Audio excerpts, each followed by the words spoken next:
Nessa oração do Pai Nosso, Jesus ele explica como funcionam as 7 chaves da oração que Deus dá em 2 Crônicas 7,14. Jesus ele não deu um modelo de oração aleatória, ele não pensou na hora. Você tá me perguntando, os discípulos perguntaram para ele, nos ensina a orar? Deus já deu a fórmula.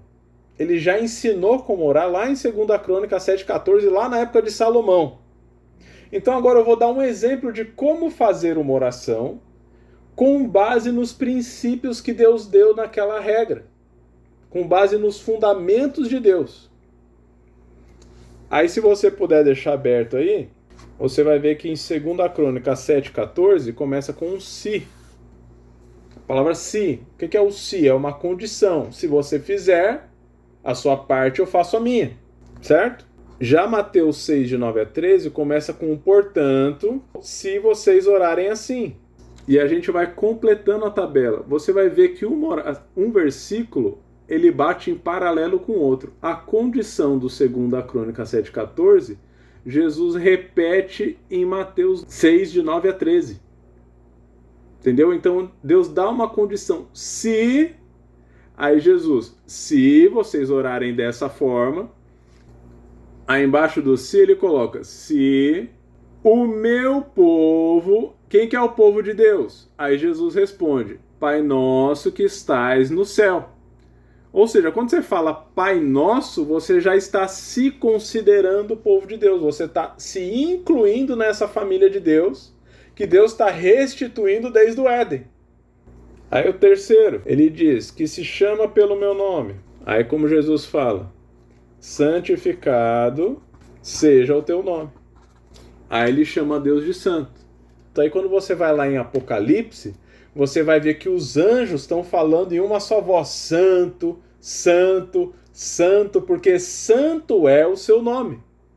O meu povo que me chama pelo meu nome. Qual o nome do Senhor, pelo qual os anjos o chamam? É de santo.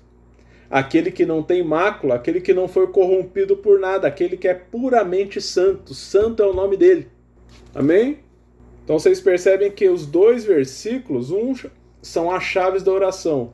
O outro é Jesus ensinando a abrir essas chaves. É uma oração que destrava todas as regrinhas que Deus colocou ali em Crônicas. O outro, então, se o meu povo se humilhar, aí vem Jesus e fala, venha o teu reino, seja feita a tua vontade, assim na terra como no céu. Por que isso quer dizer se humilhar? Porque não é venha o meu reino. Não é venha a minha vontade, que aqui seja feito o que eu quero. Não, que venha o teu reino, Senhor. Eu não sou nada, eu não sou ninguém.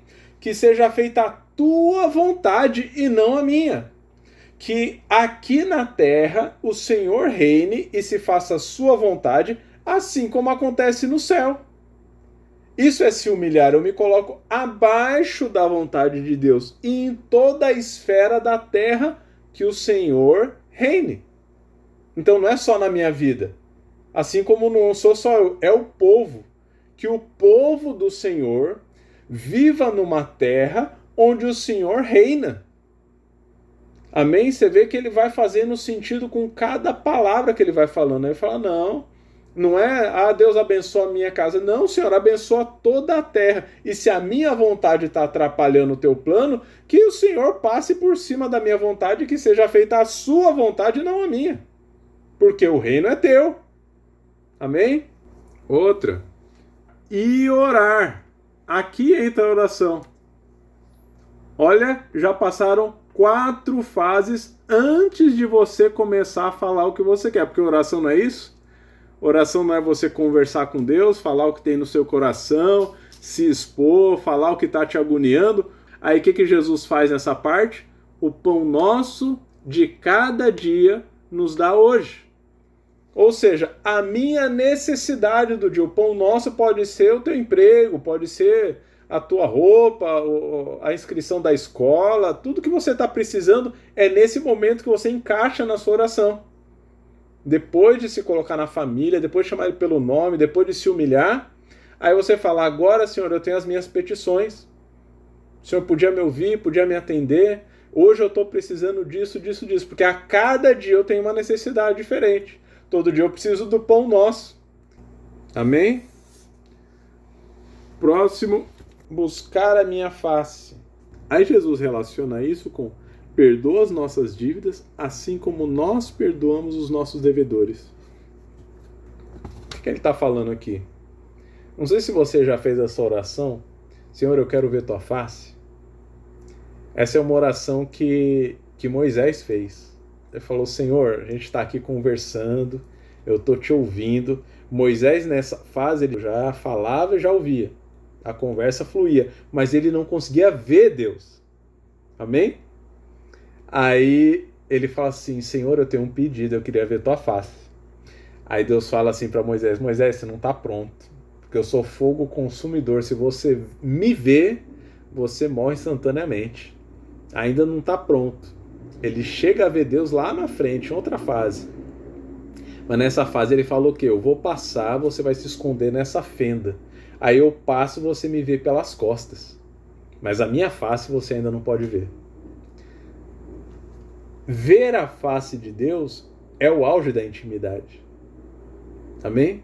Face a face. Busca a minha face, ou seja, busque uma intimidade comigo a ponto que você não só me ouça, mas que você me veja como eu sou. Para você estar face a face com Deus, você está 100% puro, meu irmão. Porque aquele que entra na presença de Deus sem estar puro é consumido na hora. É por isso que ele fala, perdoa as nossas dívidas, assim como nós perdoamos os nossos devedores.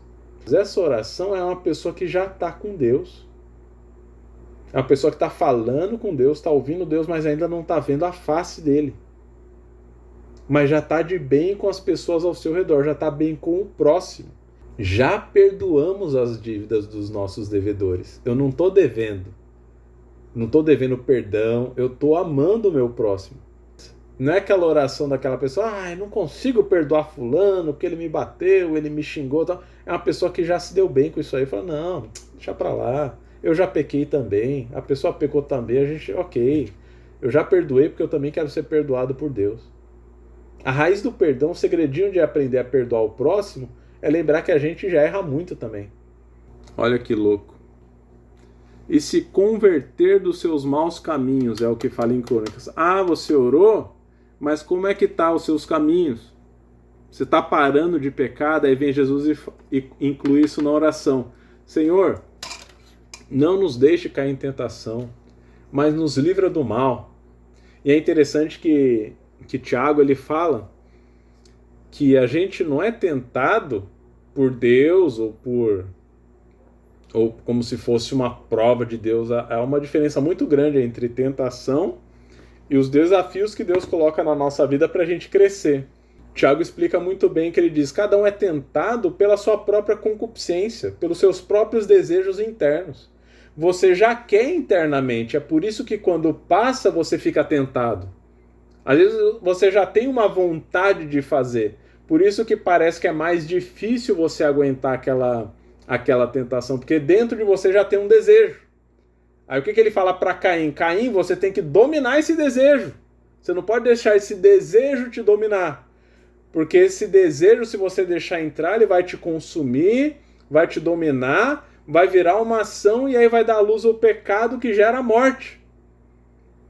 Aí vem Jesus e fala, Senhor, nos ajuda, nos livra de toda tentação, não nos deixe cair nessa tentação, porque tentar, o diabo está sempre tentando, nossa concupiscência está sempre tentando. Aí Jesus fala, não nos deixe cair nessa tentação, mas no contrário, nos livra do mal.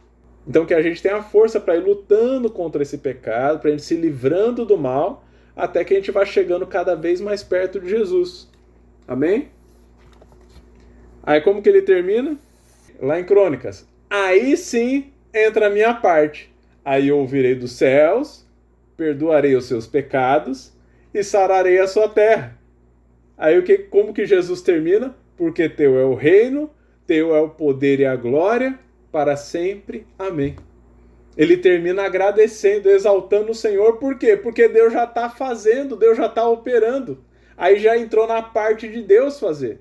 Eu fiz os meus passos, eu fiz as minhas partes, Tudo que eu tinha que fazer, eu busquei, eu orei, eu falei o nome dele, eu pedi para livrar do mal, eu dei as minhas petições, agora vem a parte de Deus agir. Então, enquanto ele age, eu só agradeço. Teu é o reino, teu é a honra, teu é a glória, muito obrigado. Entendeu?